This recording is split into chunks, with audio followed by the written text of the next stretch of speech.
You're listening to Femmefluence Radio, created for women desiring more influence and affluence and are looking for other women who want the same. I'm your host, Jennifer Kemp, but you can call me Jen. I'm a serial entrepreneur and founder who's built 4 multi-million-dollar companies. I'm also a mom to 3 amazing humans and a wifey to the self-proclaimed slay-at-home dad. Whoa, that makes me tired just saying out loud. On this show, we'll have the real BS-free conversations that every woman wants to have, but no one's talking about with the honesty we deserve. We'll chat on the intersection of too muchness and not enoughness, what aligned success looks and feels like, and what it takes to dismantle old systems, beliefs, and thinking that get in the way of what we really want. If you're an ambitious woman looking for a collective that will support you as you grow into the next level leader you and everyone else knows, likes, and trusts, then stick around because you're already home and amongst friends. Now, let's go build longer tables together. Hey, Femmefluence fam, welcome back. Okay, so in episode 1, I promised I'd tell you one of the tolerations I've personally had most of my life. And for those of you listening who know me, it actually might surprise you what this toleration is. Because a lot of people give me feedback, and I bet if you're a fellow ambitious woman like me, many people would call you confident or self-assured. And the truth is that I believe we all are dealing with the demon called self-esteem. And the toleration that I've had almost my entire life until not that long ago, in all honesty, is bullying. And not just bullying from other girls and women who weren't my friends, but actually allowing my best friends, my closest friends, to bully me. Yeah. It's not something I've really shared with many people, but it's something that definitely was a huge catalyst for the Femmefluence platform. See, I had this program that ran me called the Strong One program. And what I mean by that is we have over time installed basically apps in the supercomputer called our brains that are old systems that totally need to be deleted. They need to be cleaned out of our cache. And they are affecting our cash flow too. But this one, the Strong One program, the Strong One app, is one that I kept reinstalling because I thought that it would support me. And the truth is, I just kept choosing friends who I actually knew would reject or hurt me. Why? Sounds crazy, right? But the reason I kept doing it is because I held the belief that if I played small, I would be more accepted. I would be more loved. I would be more invited to the party, if you will, because I was always a fish out of water. I grew up in a town of 4,000 or less people. And I was definitely the weird one growing up. I was way too talkative, way too curious, way too thinking big for anything. Also, as I got a little bit older into the preteens, those years, oh my gosh, those are brutal, right? Because I was so different, I was the one that the girls felt really threatened by, and the boys felt that they could harass and tease. And I didn't know how to deal with any of it. I didn't have any tools. I didn't have a mentor who could help me through it.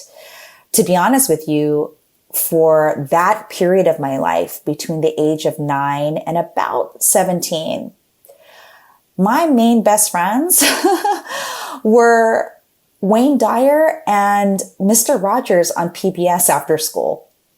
And I learned about possibility, and I learned about big thinking, and I learned about how to be neighborly and friendly. And I also grew up in a very Asian household. I'm Filipino, okay? And in a Filipino household, like most Asian households, you work hard, you don't speak up, you do as your matriarchs and patriarchs tell you to. And for us Filipinos, your greatest accomplishment is either becoming a doctor, nurse, or working for the government, all of which I had no interest in becoming. And I chose because when I looked around me, there was no one like me in my environment. I just so desperately wanted friends to accept me and be around me. And so I allowed, which is fine because you do these things because you have basic needs like acceptance and belonging. We all want acceptance and belonging. At the age of 9, and when we're teenagers, we're still not understanding how the world completely works, even if we're smart and ambitious, like many of you listening in are. And what's crazy is when you grow up being bullied, that was what I tolerated. I tolerated being bullied. And then I tolerated being bullied into my 20s and even into my 30s, choosing friends and being in environments where it was cool to be the bully. See, by being the mean girl, by being the person that would be accepted by these other people, by these women who didn't want me around if I was way too smart for them, didn't want me around if I wouldn't get involved in some of the shenanigans and drama that they wanted me to get involved with. And here's the thing, I've got seriously all love for those girls and women, because here's the thing, we don't fully know what we're doing if we don't have mentorship, if we don't have guidance. And that's why Femmefluence is important to me too. And I think it's important for you listening because we have an opportunity and a responsibility to help clean that up. Okay. I want to find other women to go from on the surface supporters to non-saboteurs of themselves and other women from rising. And this is what I call the pink slime epidemic. That's the biggest toleration that I believe women in our society and in our system are tolerating. We're perpetuating it. And the Femmefluence platform's main goal is to eradicate pink slime. We all have it. It's built into our conscious and subconscious thought. It's one of those apps that's been installed because at the age of 9, it's actually scientifically proven that at the age of 9, girls decide to play into the societal structures called the patriarchy. Now, this show, I tell this from the stages I speak on all the time. I tell people all the time, I am absolutely an intersectional feminist. And I want to be very clear on the intersectional part. I don't believe feminism is feminism without including everyone. In fact, fighting for those that need the stage, that need the platform to build their Femmefluence. And one of the things that I know about pink slime is that it was born out of a system called the patriarchy. And I tell people all the time, I'm not against men. I'm for women. I just mentioned to you that 2 of my virtual mentors were men, Wayne Dyer and Fred Rogers. And I also know that women, we're the reason we don't have completely what we want. We have to take ownership and stand up individually and together to fight this pink slime. Now, why do I call it pink slime? Well, I got it from watching Ghostbusters 2. I don't know, I'm probably aging myself. I tell people all the time, I am not a spring chicken. I am a seasoned chicken. You know, I've been in business for over 25 years. And if you watch Ghostbusters 2, let me give you a little preview. Basically, the Ghostbusters are in New York, and everybody in New York is angry in the movie. They're fighting, they're backstabbing each other. And the Ghostbusters are trying to figure out what's going on here. Why is everybody just hating on each other? And it's because there's this toxic pink slime from extraterrestrials underneath the streets of New York. And this pink slime breaks through the sewage systems and comes up and bubbles up and creates all this havoc in New York City. And I was watching the movie one day on HBO or something, and I was like, that's the stuff. That's the undercurrent that we've installed into ourselves. We're emitting it. We are radiating it. And I'm not saying we're like, oh gosh, everybody's doing it on, to the nth degree. I'm not trying to get dramatic here about it, but the truth is we are radiating pink slime. And it's getting in the way of us trusting each other fully. It's getting in the way of us having conversations that might not be that comfortable around race, diversity, politics, business, the things that it's also getting in the way, and we're making excuses by bypassing those real conversations.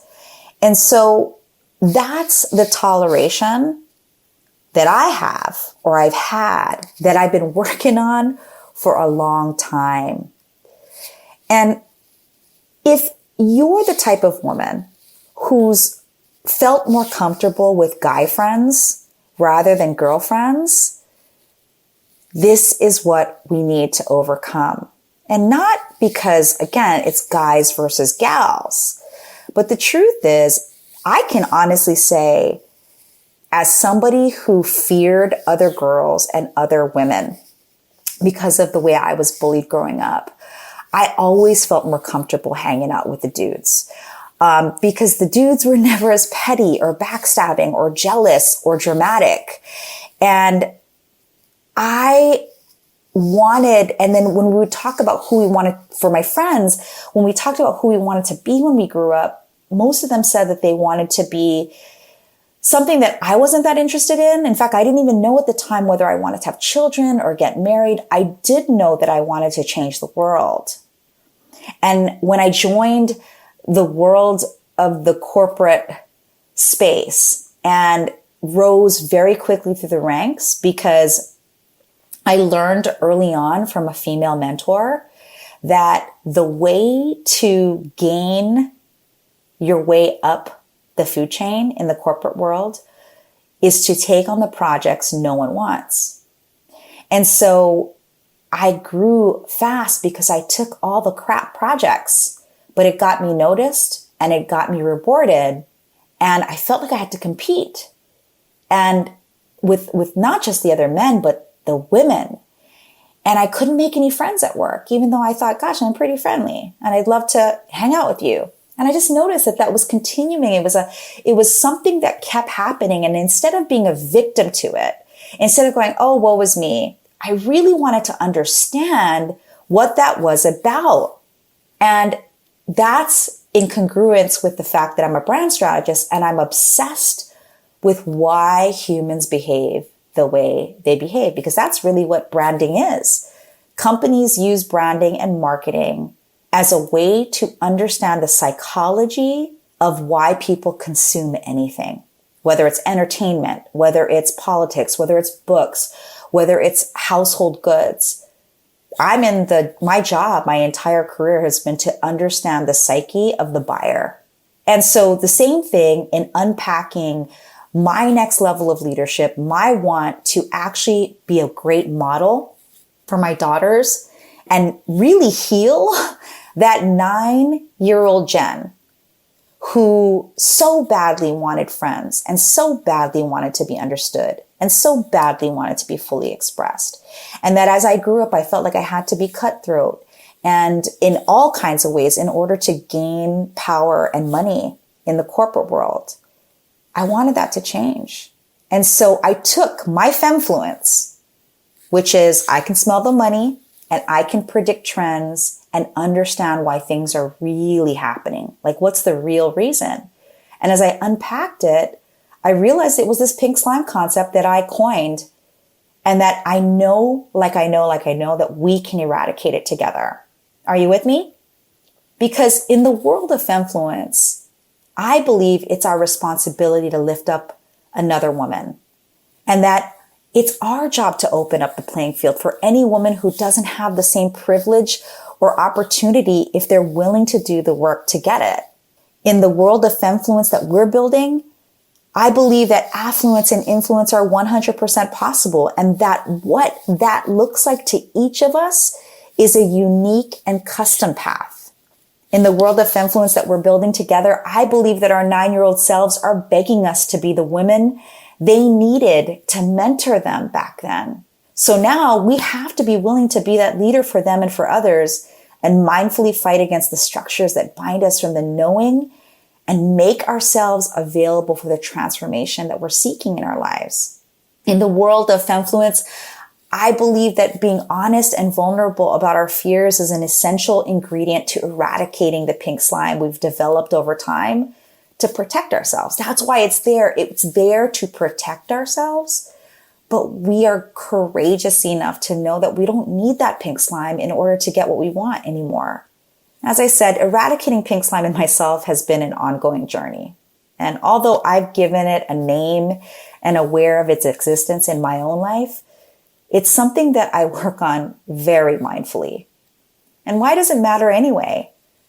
Well, because I'm seeking the friends that I wanted here.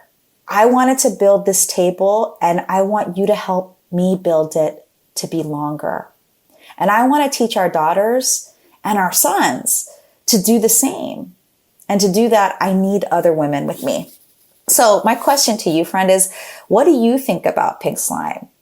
And are you willing to share yours? Well, guess what? I've given you a worksheet to use to capture your thoughts and get honest about it over at femmefluence.com. Now, pink slime is one of my major tolerations, as we talked about in episode 1. And it takes me to how to address those tolerations and turn them into better agreements and make what I call clean decisions on what to focus on. This is how I communicate with my family, my team, and my clients, and one of the ways that I've been able to build a great life in my Femmefluence. So we're going to be covering that on the next episode. So stay with me and I'll see you there. Thanks for listening to Femmefluence Radio. If you resonated with this episode, please leave us a review and let other women know about it. Remember, we're building longer tables here. Follow us on Instagram at Femmefluence_official to stay in the conversation, and also visit Femmefluence.com to sign up and receive things I only give to our listeners and friends. I look forward to our next chat.